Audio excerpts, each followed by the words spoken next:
Hello class, के math institute में आप सबका स्वागत है। और बताइए आप सब कैसे हैं। आई होप आप सब अच्छे ही होंगे, अपने आप को अच्छे से प्रिपेयर कर रहे होंगे और अपनी तैयारी को और अच्छे से कर रहे होंगे, क्योंकि अगर आपको प्रैक्टिस करते रहेंगे तो आपकी जो तैयारी है वो और अच्छे से हो जाएगी। जो टॉपिक आप पढ़ते हैं उससे रिलेटेड क्वेश्चन आप ज़रूर कीजिए, ताकि जो टॉपिक आपने पढ़ लिया है वो आपने कितना पढ़ा है, अभी आपको उसका कितना % पढ़ना है, ये आपको पता चल जाए। तो चलिए, जो हमारा आज का पहला क्वेश्चन है वो है ढोल पीटना। ढोल पीटना, इस मुहावरे का अर्थ क्या होगा। ढोल पीटना, ढोल पीट कर बताना, गाने के साथ ढोल बजाना, बात को प्रचारित करना या ढोल को पीटना। ढोल पीटना, इस मुहावरे का अर्थ क्या होगा। ढोल पीट कर बताना, गाने के साथ ढोल बजाना या बात को प्रचारित करना या फिर ढोल को पीटना। ढोल पीटना, इस मुहावरे का अर्थ होगा बात को प्रचारित करना। बात को प्रचारित करना। अगला क्वेश्चन है हमारा, सही वर्तनी वाले शब्द का चयन करें। कौन से शब्द की वर्तनी शुद्ध है। खूबसूरती, खूबसूरती, खूबसूरती या फिर खूबसूरती। इनमें से किसकी वर्तनी शुद्ध है। खूबसूरती, खूबसूरती, खूबसूरती या फिर खूबसूरती। तो किसकी वर्तनी शुद्ध है। खूबसूरती। आपकी यात्रा हो, आपकी यात्रा कैसी होनी चाहिए। अशुभ होनी चाहिए, जंगलमय हो, हंसमुख हो या मंगलमय हो। आपकी यात्रा हो, आपकी यात्रा कैसी होनी चाहिए। अशुभ होनी चाहिए, जंगलमय होनी चाहिए, हंसमुख होनी चाहिए या फिर मंगलमय होनी चाहिए। तो आपकी यात्रा मंगलमय हो। क्या हो। आपकी यात्रा मंगलमय हो। अगला क्वेश्चन है हमारा, जंगल का पर्यायवाची होगा। जंगल का पर्यायवाची क्या होगा। पत्थर, पय, उपवन या कानन। जंगल का पर्यायवाची होगा। जंगल का पर्यायवाची क्या होगा। पत्थर होगा, पय होगा, उपवन होगा या फिर कानन होगा। तो जंगल का पर्यायवाची होता है कानन। जंगल का पर्याय होता है कानन। अगला क्वेश्चन है हमारा, ह्रस्व का विलोम होगा। ह्रस्व का विलोम क्या होगा। दीर्घ, अहिंसा, रोना या लघु। तो ह्रस्व का विलोम क्या होगा। दीर्घ होगा, अहिंसा होगा, रोना होगा या फिर लघु होगा। ह्रस्व का विलोम होगा, ह्रस्व का विलोम होगा दीर्घ। ह्रस्व का विलोम होगा दीर्घ। अगला क्वेश्चन है हमारा, सही वर्तनी वाले शब्द का चयन करें। किस शब्द की वर्तनी सही है। ललिमा, ललैमा, लालिमा या लालिमा। इनमें से किस शब्द की वर्तनी शुद्ध है। कौन सा शब्द ऐसा है जो शुद्ध रूप में लिखा गया है। ललिमा, ललइमा, लालिमा या लालिमा। तो किस शब्द की वर्तनी शुद्ध है। लालिमा। अगला क्वेश्चन है हमारा, गंगा के जल को माना जाता है। गंगा के जल को क्या माना जाता है। जहर, विष, पवित्र या शुद्ध।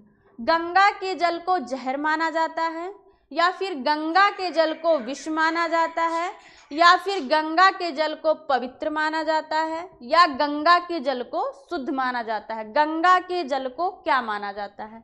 तो हमारा आंसर हो जाएगा पवित्र। गंगा के जल को पवित्र माना जाता है। अगला क्वेश्चन है हमारा, खेल कूद हमें विपरीत परिस्थितियों में आगे बढ़ने से प्रेरणा देते हैं। इस वाक्य में क्या प्रतिस्थापित होगा। इस वाक्य में कौन सा ऐसा शब्द है जो गलत प्रयोग किया गया है। तो हमें बताना है कि जो हमारे पास 4 विकल्प हैं उनमें से कौन सा वाक्य उस वाक्य पर स्थापित किया जाएगा। तो खेल कूद हमें विपरीत परिस्थितियों में आगे बढ़ने से प्रेरणा देते हैं। तो आगे बढ़ने से प्रेरणा देते हैं। आगे बढ़ने की, आगे बढ़ते का, आगे बढ़ने की या आगे बढ़ने की। आगे बढ़ने से प्रेरणा देते हैं। खेल कूद में विपरीत परिस्थितियों में आगे बढ़ने की प्रेरणा देते हैं। खेल कूद हमें विपरीत परिस्थितियों में आगे बढ़ने की प्रेरणा देते हैं, आगे बढ़ने की प्रेरणा देते हैं। अगला क्वेश्चन है हमारा अस्थावर। अस्थावर का विलोम होगा। अस्थावर का विलोम क्या होगा? संगम, जंगम, जंगल या नग्न। अस्थावर का विलोम होगा। अस्थावर का विलोम क्या होगा? संगम होगा, जंगल होगा, जंगम होगा या फिर नग्न होगा। अस्थावर का विलोम होगा जंगम। अस्थावर का विलोम होगा जंगम। अगला क्वेश्चन है हमारा पथ। पथ शब्द का पर्यायवाची है। पथ का पर्यायवाची क्या होगा? भानु, पंछी, पथिक या राह। पथ का पर्यायवाची है। पथ का पर्यायवाची क्या है? भानु है, पंछी है, पथिक है या फिर राह है। तो पथ का पर्यायवाची होगा राह। पथ का पर्यायवाची होगा राह। अगला क्वेश्चन है हमारा जो बात पहले कभी ना हुई हो उसे हम क्या कहेंगे? जो बात पहले कभी ना हुई हो उसे हम क्या कहते हैं? सुलभ, अभूतपूर्व, अविश्वसनीय या दुर्लभ। जो बात पहले कभी ना हुई हो उसे हम क्या कहेंगे? सुलभ कहेंगे, अभूतपूर्व कहेंगे, अविश्वसनीय कहेंगे या फिर दुर्लभ कहेंगे। जो बात पहले ना हुई हो उसे हम कहते हैं अभूतपूर्व। अभूतपूर्व। अगला क्वेश्चन है हमारा आग रूप धारण कर चुकी है। यहाँ पर हम ऐसा कौन सा शब्द फिल करें जिससे यह वाक्य पूरा हो जाए?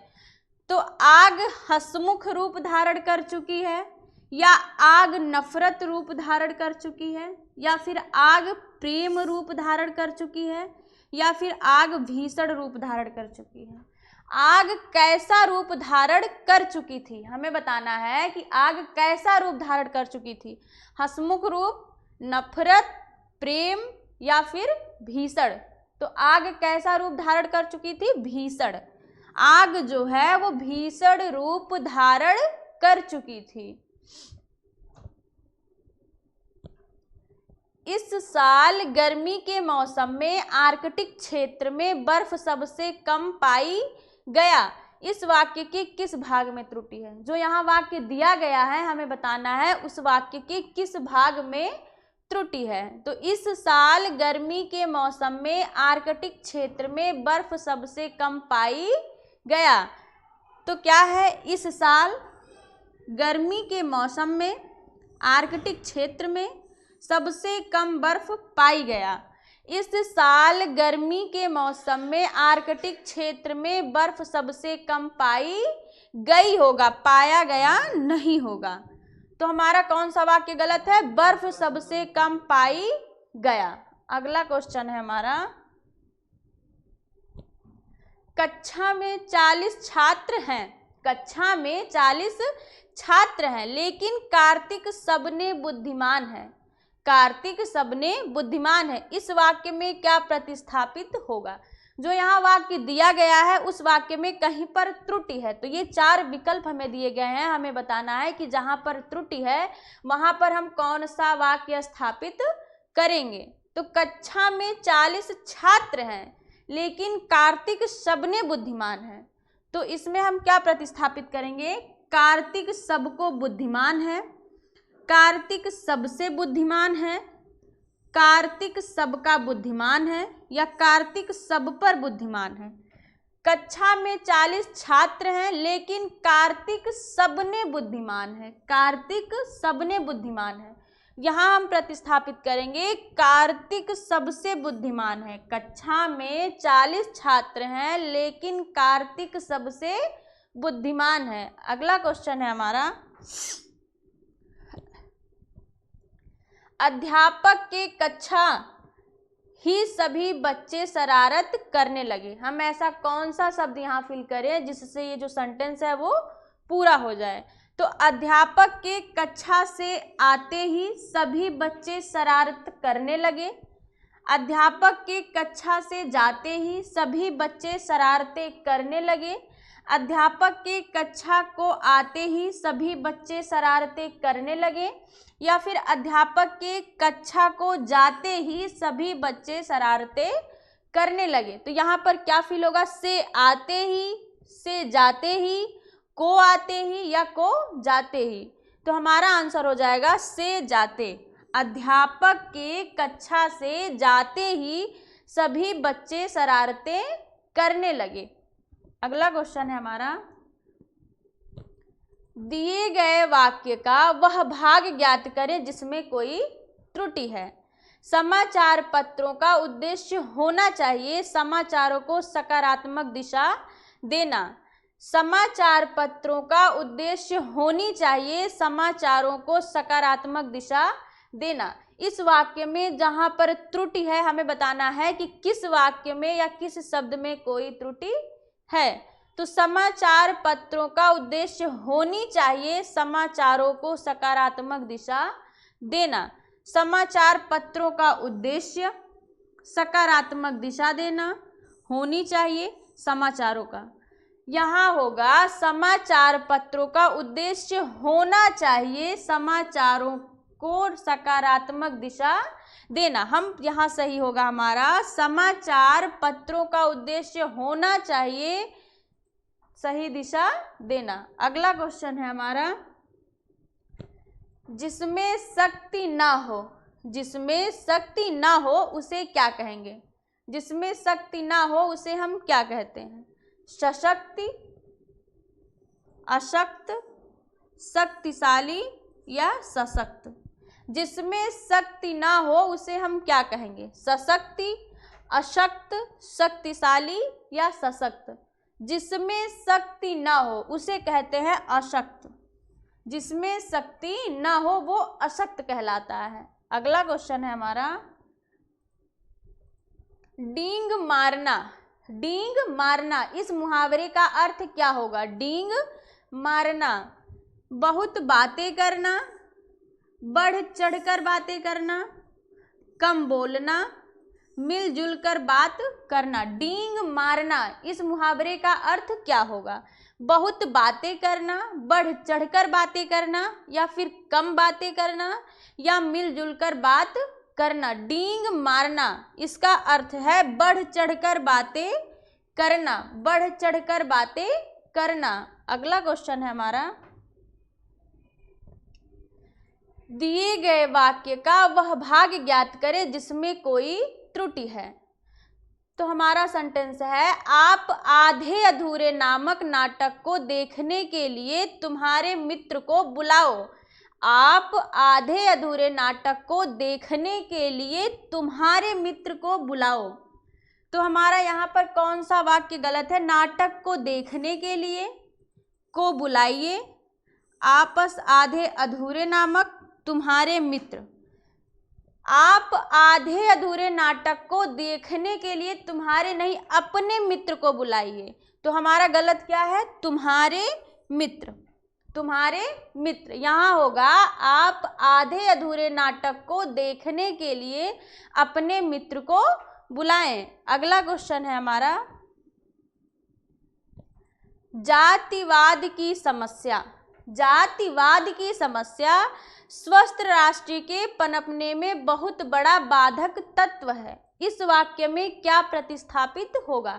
जो सेंटेंस यहाँ दिया गया है उसमें कहीं पर त्रुटि है, तो हमें बताना है कि इनमें से कौन सा वाक्य शब्द ऐसा है जो वहाँ पर प्रतिस्थापित होगा। तो जातिवाद की समस्या स्वस्थ राष्ट्र के पनपने में बहुत बड़ा बाधक तत्व है। तो स्वस्थता राष्ट्र के पनपने में, स्वस्थ राष्ट्र के पनपने में, स्वस्थ राष्ट्रीयता के पनपने में, स्वस्थ राष्ट्रीयता के पनपने में। जातिवाद की समस्या स्वस्थ राष्ट्रीय नहीं स्वस्थ राष्ट्रीयता के पनपने में बहुत बड़ा बाधक तत्व है। तो हमारा आंसर हो जाएगा स्वस्थ राष्ट्रीयता के पनपने में। अगला क्वेश्चन है हमारा, क कौन सा व्यंजन है? क का उच्चारण करने के लिए हम किस भाग का सहारा लेते हैं? तालव्य व्यंजन है, दंत है, मूर्धन्य है या फिर कंठ है? क का उच्चारण करने के लिए हम तालु का सहारा लेते हैं या फिर दंत का सहारा लेते हैं या मूर्धा का सहारा लेते हैं या फिर कंठ का सहारा लेते हैं? तो क कौन सा व्यंजन है? क जो है वो तालव्य व्यंजन है या फिर दंत्य व्यंजन है या मूर्धन्य व्यंजन है या कंठ व्यंजन है? तो क जो है हमारा वो कंठ व्यंजन है। क का उच्चारण करने के लिए हम कंठ का सहारा लेते हैं। क का उच्चारण करने के लिए हम कंठ का सहारा लेते हैं। अगला क्वेश्चन है हमारा, अघोष शब्द कौन सा है? कौन सा शब्द ऐसा है जो अघोष वर्ण है? इया है, जा है, हा है या फिर सा है? अघोष शब्द कौन सा है? तो अघोष शब्द कौन सा है? इया, जा, ह या स? अघोष शब्द है तो अघोष वर्ण है हमारा स। अघोष वर्ण होता है स। अघोष वर्ण है स। तो जो क्वेश्चन मैंने आप लोगों से करवाए हैं ये सारे प्रश्न आपको मिलेंगे क्योंकि ये पूरे पेपर में पूछे गए क्वेश्चन हैं और कई सारे प्रश्न ऐसे हैं जो उससे मिलते जुलते क्वेश्चन ऐसे रखे गए हैं जो एग्जाम में आ सकते हैं। तो आप लोग अपनी तैयारी को और अच्छा करते रहिए, खुद को बेहतर बनाते रहिए क्योंकि प्रैक्टिस करते रहेंगे तो आपकी जो तैयारी है वो और भी मजबूत होती जाएगी। तो जो टॉपिक आपको समझ में ना आया हो आप वो वीडियो में देख सकते हैं। मैंने सारे टॉपिकों को अच्छे से पढ़ाया है, अपना बेहतर से बेहतर देने का प्रयास किया है। तो आज के लिए बस इतना ही, हम मिलते हैं नेक्स्ट प्रैक्टिस में। आज के लिए आप सभी को धन्यवाद।